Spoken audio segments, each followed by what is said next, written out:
हमारे घर में आया था हमारे बाल कटिंग करने, दोनों बहनों के। 4 में थी। 14 साल उम्र थी आपकी और आप 3 या 4 क्लास में थी? हाँ जी। अच्छा, ये अभी आप आज से 5 साल पहले की बात बता रही हो। अभी जी। आपकी उम्र कितनी है? 19 साल। 19 साल। मुझे मोबाइल दिया छोटा बटनों वाला, नानों को मनाया, फिर मेरी नानों ने मेरे माँ पापा को मनाया। असलामुअलैकुम। आज ਜਿਹੜੀ ਲੜਕੀ ਦੀ ਤੁਸੀਂ ਤਸਵੀਰ ਦੇਖ ਰਹੇ ਹੋ, ਇਸ ਲੜਕੀ ਦਾ ਨਵਾਂ ਨਾਮ ਆ ਈਮਾਨ। ਪਹਿਲਾਂ ਇਹਦਾ ਨਾਮ ਆ ਟ੍ਰੇਸਾ, ਕਿਉਂਕਿ ਪਹਿਲਾਂ ਇਹ ਈਸਾਈ ਸੀ, ਹੁਣ ਮੁਸਲਮਾਨ ਹੋ ਗਈ ਆ। ਇਹਦੀ ਸ਼ਾਦੀ ਜਿਹੜੀ ਸੀ ਉਦੋਂ ਚੌਥੀ ਕਲਾਸ ਦੇ ਵਿੱਚ ਪੜ੍ਹਦੀ ਸੀ। 14 ਸਾਲ ਇਹਦੀ ਉਮਰ ਸੀ ਤੇ ਇੱਕ ਬੰਦਾ ਸੀ ਜਿਹਦੀ ਉਮਰ 34 ਸਾਲ ਸੀ। ਉਦੋਂ ਉਹਨੇ ਵਰਗਲਾ ਕੇ ਇਹਦੇ ਨਾਲ ਸ਼ਾਦੀ ਕਰ ਲਈ, ਇਹਨੂੰ ਪਿਆਰ ਦੇ ਚੱਕਰ ਦੇ ਵਿੱਚ ਫਸਾ ਲਿਆ और फिर इस लड़की दे उत्ते इन्ने जुल्म किए और इस लड़की ने इन्ना जुल्म बर्दाश्त किया और आखिरकार उस बंदे को अलहदगी इख्तियार कर ली और मुसलमान हो गई आ। उदी मुकम्मल तफसीलात कि इस बंदे ने इनू किद्दां प्यार दे जाल दे विच फसाया और फिर उहदे उत्ते किहड़े किहड़े जुल्म किए, उदी मुकम्मल तफसीलात अज दी इस वीडियो दे विच मैं तुहाडे नाल शेयर करांगा। ये लड़की है जिहड़ी जिहदा नवां नाम आ ईमान, पुराना नाम है इहदा ट्रेसा, लाहौर दे रहने वाली आ। इन्हां दे घर सलमान जिहड़ा सी सब तो पहला एक नाई दा काम करने वास्ते आंदा आके इन्हां दी मां दे वाल कटदा आ और फिर दस रही है कि असी 2 भैणां सी, साडे भी ये वाल कटण आंदा सी। उस तो बाद हौली हौली ये मेरे वाल वेखण लग पिया, इनू मेरे नाल प्यार मुहब्बत हो गया। ये कहंदी कि मैनू किसी गल दा नहीं सी उदों पता, मैं चौथी क्लास च पढ़दी सी ते 14 साल उदों मेरी उम्र सी। उस तो बाद इन्हें अखां दे नाल ही मेरे नाल गल्लां करनियां शुरू कर दित्तियां और आस्ता आस्ता मैनू अपने प्यार दे ਚੱਕਰ ਦੇ ਵਿੱਚ ਫਸਾ ਲਿਆ। ਉਸ ਤੋਂ ਬਾਅਦ ਮੈਨੂੰ ਕਹਿੰਦਾ ਕਿ ਤੇਰੇ ਕੋਲ ਮੋਬਾਈਲ ਨਹੀਂ ਹੈਗਾ, ਮੈਂ ਤੈਨੂੰ ਮੋਬਾਈਲ ਲੈ ਕੇ ਭੇਜਾਂਗਾ, ਤੂੰ ਮੇਰੇ ਨਾਲ ਗੱਲਾਂ ਕਰਿਆ ਕਰ। ਮੈਂ ਕਹਿੰਦੀ ਕਿ ਨਾ ਹਾਂ ਚ ਨਾ ਚ ਜਵਾਬ ਦਿੱਤਾ। ਦੂਸਰੇ ਦਿਨ ਇੱਕ ਕੰਮ ਕਰਨੇ ਵਾਲੀ ਆ ਜਿਹੜੀ ਸਾਡੇ ਘਰ ਕੰਮ ਕਰਦੀ ਆ, ਉਹ ਦੂਰੋਂ ਨੇੜਿਓਂ ਇਹਨਾਂ ਦੀ ਰਿਸ਼ਤੇਦਾਰ ਲੱਗਦੀ ਆ। ਇਸ ਸਲਮਾਨ ਨਾਮੀ ਆਦਮੀ ਨੇ ਉਹਦੇ ਹੱਥ ਦੇ ਵਿੱਚ ਮੋਬਾਈਲ ਲੈ ਕੇ ਭੇਜ ਦਿੱਤਾ ਔਰ ਮੋਬਾਈਲ ਮੇਰੇ ਤੱਕ ਪਹੁੰਚ ਗਿਆ। ਉਸ ਤੋਂ ਬਾਅਦ ਇਹ ਦੱਸਦੀ ਆ ਲੜਕੀ ਕਿ ਮੈਂ 5-6 ਮਹੀਨੇ ਤੱਕ ਉਸ ਦੇ ਨਾਲ ਮੋਬਾਈਲ ਤੇ ਗੱਲਾਂ ਕਰਦੀ ਰਹੀ। ਉਸ ਤੋਂ ਬਾਅਦ ਇੱਕ ਦਿਨ ਮੋਬਾਈਲ ਮੇਰੀ ਅੰਮੀ ਨੇ ਮੇਰੇ ਕੋਲੋਂ ਫੜ ਲਿਆ, ਉਹਨੂੰ ਪਤਾ ਲੱਗ ਗਿਆ। ਮੇਰੀ ਅੰਮੀ ਨੇ ਮੈਨੂੰ ਡਾਂਟਿਆ ਔਰ ਝਿੜਕਿਆ। ਉਸ ਤੋਂ ਬਾਅਦ ਮੈਂ ਆਪਣੀ ਅੰਮੀ ਨੂੰ ਕਿਹਾ ਕਿ ਮੈਂ ਇਹਦੇ ਨਾਲ ਸ਼ਾਦੀ ਕਰਨਾ ਚਾਹੁੰਦੀ ਹਾਂ। ਜਿਸ ਵੇਲੇ ਮੇਰੇ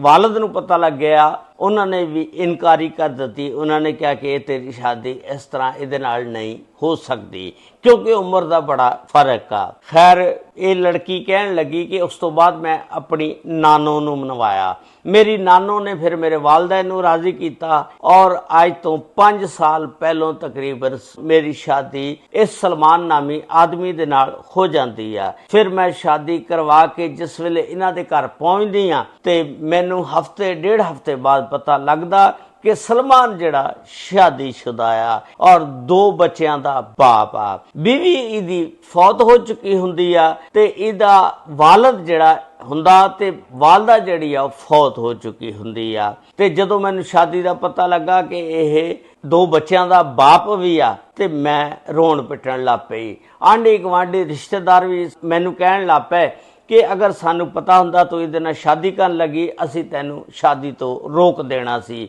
ਕਿਉਂਕਿ ਤੇਰੀ ਔਰ ਇਹਦੀ ਉਮਰ ਦਾ ਬੜਾ ਫਰਕ ਆ, ਕਿੱਥੇ 34 ਸਾਲ ਤੇ ਕਿੱਥੇ 14 ਸਾਲ। ਬਸ ਫਿਰ ਕਹਿੰਦੀ ਮੈਂ ਜ਼ਿੰਦਗੀ ਗੁਜ਼ਾਰਦੀ ਰਹੀ। ਇਹ ਇੱਕ ਹੋਟਲ ਤੇ ਕੰਮ ਕਰਦਾ ਸੀ। ਮੈਨੂੰ ਕਹਿੰਦਾ ਸੀ ਕਿ ਆਪਾਂ ਦਿਨਾਂ 'ਚ ਹੀ ਅਮੀਰ ਕਿਸ ਤਰ੍ਹਾਂ ਹੋ ਸਕਦੇ ਆ, ਭਲਾਨਗਾ ਬਣਾਉਂਦਾ ਰਹਿੰਦਾ ਸੀ। ਫਿਰ ਇਹਨੇ ਮੈਨੂੰ ਜਿਸਮ ਫਰੋਸ਼ੀ ਦੇ ਉੱਤੇ ਲਾ ਦਿੱਤਾ। ਇੱਕ ਘਰ ਦੇ ਵਿੱਚ ਮੈਨੂੰ ਲੈ ਕੇ ਜਾਂਦਾ, ਇਹਦੀ ਡੀਲ 2 ਬੰਦਿਆਂ ਦੇ ਨਾਲ ਹੋ ਜਾਂਦੀ ਆ। 50,000 ਰੁਪਈਆ ਉਹਨਾਂ ਕੋਲੋਂ ਲੈਣਾ ਹੁੰਦਾ। ਮੈਨੂੰ ਲੈ ਕੇ ਮੋਟਰਸਾਈਕਲ ਤੇ ਬਿਠਾਉਂਦਾ, ਉੱਥੇ ਚਲੇ ਜਾਂਦਾ, ਆਪ ਸਿੰਧ ਦੇ ਵਿੱਚ ਬਹਿ ਜਾਂਦਾ। ਜਿਵੇਂ ਮੈਨੂੰ ਅੰਦਰ ਵਾੜਦਾ ਤੇ ਕੁੰਡੀ ਲਾਉਣ ਦਾ ਅੰਦਰ 2 ਬੰਦੇ ਹੁੰਦੇ ਨੇ।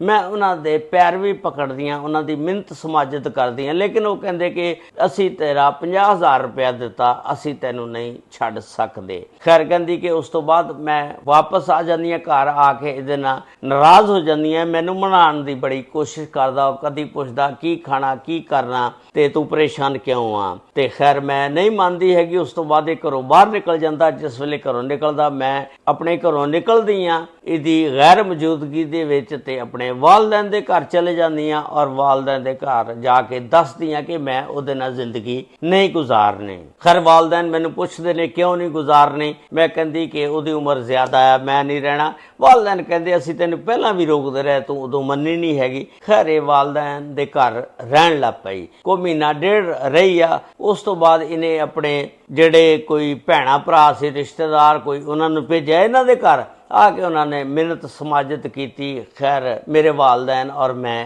ਨਾ ਮੰਨੇ। ਉਸ ਤੋਂ ਬਾਅਦ ਇਹਨੂੰ ਜਿਸ ਵੇਲੇ ਪਤਾ ਲੱਗਦਾ ਉਹ ਵੀ ਘਰ ਆ ਤੇ ਉਹ ਮੋਟਰਸਾਈਕਲ ਚੁੱਕਦਾ ਪਿੱਛੋਂ ਆ ਜਾਂਦਾ, ਆ ਕੇ ਤੇ ਮੇਰੀ ਅੰਮੀ ਦੇ ਪੈਰ ਪਕੜ ਲੈਂਦਾ। ਮੇਰੀ ਅੰਮੀ ਨੂੰ ਕਹਿੰਦਾ ਕਿ ਮੈਂ ਇਸ ਤੋਂ ਬਗੈਰ ਨਹੀਂ ਰਹਿ ਸਕਦਾ।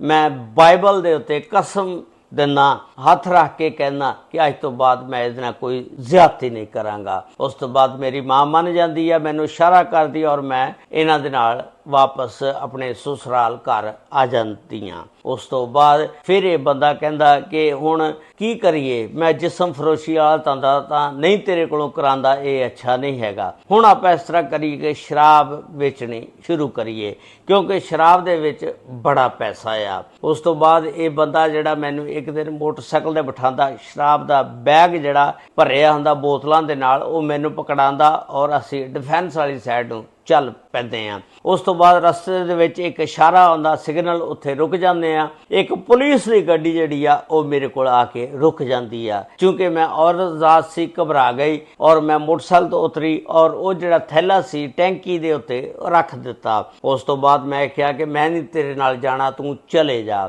ਇਸ਼ਾਰਾ ਖੁੱਲ ਜਾਂਦਾ, ਪੁਲਿਸ ਦੀ ਗੱਡੀ ਵੀ ਨਿਕਲ ਜਾਂਦੀ ਆ, ਬੰਦੇ ਵੀ ਸਾਰੇ ਚਲੇ ਜਾਂਦੇ ਆ। ਇਹ ਮੇਰੇ ਨਾਲ ਲੜਨਾ ਝਗੜਨਾ ਸ਼ੁਰੂ ਕਰ ਦਿੰਦਾ। ਉਸ ਤੋਂ ਬਾਅਦ ਉੱਚੀ ਉੱਚੀ ਬੋਲਦਾ ਔਰ ਕਹਿੰਦਾ ਕਿ ਤੂੰ ਜਾਣਾ ਜਾਂ ਨਹੀਂ। ਉਸ ਤੋਂ ਬਾਅਦ ਮੋਟਰਸਾਈਕਲ ਇਹ ਮੇਰੀਆਂ ਲੱਤਾਂ ਦੇ ਵਿੱਚ ਮਾਰਦਾ। ਆਖਰਕਾਰ ਜਦੋਂ ਉੱਚੀ ਉੱਚੀ ਬੋਲਣ ਲੱਗ ਪੈਂਦਾ ਮੈਂ ਡਰ ਜਾਂਦੀ ਹਾਂ ਔਰ ਮੋਟਰਸਾਈਕਲ ਦੇ ਪਿੱਛੇ ਬਹਿ ਜਾਂਦੀ ਹਾਂ। ਉਸ ਤੋਂ ਬਾਅਦ ਅਸੀਂ ਘਰ ਆ ਜਾਂਦੇ ਹਾਂ ਤੇ ਆ ਕੇ ਤੇ ਫਿਰ ਮੈਂ ਆਪਣੇ ਵਾਲਦੈਨ ਦੇ ਘਰ ਜਦੋਂ ਇਹ ਘਰੋਂ ਬਾਹਰ ਨਿਕਲ ਜਾਂਦਾ ਪਹੁੰਚ ਜਾਂਦੀ ਆ। ਆ ਕੇ ਆਪਣੇ ਵਾਲਦੈਨ ਨੂੰ ਕਹਿੰਦੀ ਆ ਕਿ ਮੈਂ ਉਹਦੇ ਘਰ ਨਹੀਂ ਰਹਿਣਾ ਹੈਗਾ, ਜਿਸ ਤਰ੍ਹਾਂ ਵੀ ਆ ਮੈਂ ਉਹਦੇ ਕੋਲੋਂ ਤਲਾਕ ਲੈਣੀ ਆ। ਉਸ ਤੋਂ ਬਾਅਦ ਇਹਨੇ ਇੱਕ ਕੇਸ ਦਾਇਰ ਕਰ ਦਿੱਤਾ ਵਕੀਲ ਦੇ ਥਰੂ ਔਰ ਉਹ ਕੇਸ ਅਦਾਲਤ ਦੇ ਵਿੱਚ ਚੱਲਣਾ ਸ਼ੁਰੂ ਹੋ ਗਿਆ। ਉਸ ਤੋਂ ਬਾਅਦ ਜਿਸ ਵੇਲੇ ਕੇਸ ਚੱਲਣਾ ਸ਼ੁਰੂ ਹੋ ਗਿਆ ਇਹ ਮੁਖਤਲਿਫ ਕਿਸਮ ਦੇ ਤਰੀਕੇ ਹਰਬੇ ਇਸਤੇਮਾਲ ਕਰਦਾ ਔਰ ਉਹਨੂੰ ਫੋਨ ਦੇ ਉੱਤੇ ਮੁਬੈਨਾ ਤੌਰ ਤੇ ਧਮਕੀਆਂ ਦਿੰਦਾ ਔਰ ਪੁਲਿਸ ਵਾਲਿਆਂ ਨਾਲ ਮਿਲ ਕੇ ਇਹਨੂੰ ਥਾਣੇ ਵੀ ਬੁਲਵਾਇਆ ਜਾਂਦਾ। ਇਹ ਦੱਸਦੀ ਹੈ ਕਿ ਮੈਂ ਥਾਣੇ ਨਹੀਂ ਗਈ। ਉਸ ਤੋਂ ਬਾਅਦ ਇਹਨੇ ਸੁਲ੍ਹਾ ਦੀ ਬੜੀ ਕੋਸ਼ਿਸ਼ ਕੀਤੀ, ਮੈਂ ਸੁਲ੍ਹਾ ਨਹੀਂ ਕੀਤੀ ਤੇ ਮੈਂ ਡਰ ਗਈ ਤੇ ਮੇਰੇ ਵਾਲਦਾ ਨੇ ਕਿਹਾ ਕਿ ਬੇਟਾ ਇਹ ਤੈਨੂੰ ਮਾਰ ਦੇਗਾ, ਤੂੰ ਬਿਹਤਰ ਇਹ ਆ ਕਿ ਦਾਰੁਲ ਉਲੂਮ ਦੇ ਵਿੱਚ ਚਲੀ ਜਾ। ਉਹ ਦੱਸਦੀ ਹੈ ਕਿ ਮੈਂ ਦਾਰੁਲ ਉਲੂਮ ਦੇ ਵਿੱਚ ਚਲੇ ਗਈ ਔਰ ਵਕੀਲ ਦੇ ਜ਼ਰੀਏ ਇਸਲਾਮ ਕਬੂਲ ਕਰ ਲਿਆ। ਔਰ ਉਸ ਤੋਂ ਬਾਅਦ ਮੈਂ ਹੁਣ ਮਰੀਮ ਨਵਾਜ਼ ਨੂੰ ਅਪੀਲ ਕਰਦੀ ਹਾਂ ਕਿ ਮੈਨੂੰ ਤਹਫਜ਼ ਫਰਾਹਮ ਕੀਤਾ ਜਾਵੇ ਔਰ ਇੱਕ ਮੇਰਾ ਬੱਚਾ ਵੀ ਆ 1.5 ਸਾਲ ਦਾ, ਉਹ ਮੈਨੂੰ ਵਾਪਸ ਦਿਲਵਾਇਆ ਜਾਵੇ ਜਿਹੜਾ ਇਸ ਮੇਰੇ ਸਾਬਕਾ ਸ਼ੌਹਰ ਦੇ ਕੋਲ ਆ ਔਰ ਮੈਨੂੰ ਤਹਫਜ਼ ਫਰਾਹਮ ਕੀਤਾ ਜਾਵੇ ਕਿਉਂਕਿ ਇਹਨੇ ਮੁਖਤਲਿਫ ਕਿਸਮ ਦੀਆਂ ਮੈਨੂੰ ਧਮਕੀਆਂ ਲਾਈਆਂ ਕਿ ਮੈਂ ਤੇਰਾ ਖਾਨਦਾਨ ਹੀ ਮਾਰ ਦਿਆਂਗਾ ਔਰ ਤੈਨੂੰ ਵੀ ਮਾਰ ਦਿਆਂਗਾ। ਮੈਂ ਵਜ਼ੀਰ ਆਲਾ ਮਰੀਮ ਨਵਾਜ਼ ਅੱਗੇ ਅਪੀਲ ਕਰਦੀ ਹਾਂ ਕਿ ਮੈਨੂੰ ਤਹਫਜ਼ ਫਰਾਹਮ ਕੀਤਾ ਜਾਵੇ। ਇਹ ਸੀ ਅੱਜ ਦਾ ਵੀਲਾਗ ਜਿਹੜਾ ਮੈਂ ਤੁਹਾਡੇ ਨਾਲ ਸ਼ੇਅਰ ਕੀਤਾ। ਤੁਸੀਂ ਆਪਣੇ ਖਿਆਲਾਂ ਦਾ इजहार जरूर करना और नाल चैनल सबसक्राइब लाइक और शेयर जरूर कर देना। अगर ये वीडियो तुम फेसबुक पेज पर देख रहे हो फेसबुक पेज नू फॉलो जरूर कर लेना। अल्लाह ताला सब ते रहमत फरमाए, अल्लाह ताला सब नू अपने हिफ्ज़ो मान च रखे। आमीन सुम्मा आमीन। अस्सलामु अलैकुम व रहमतुल्लाहि व बरकातुहू।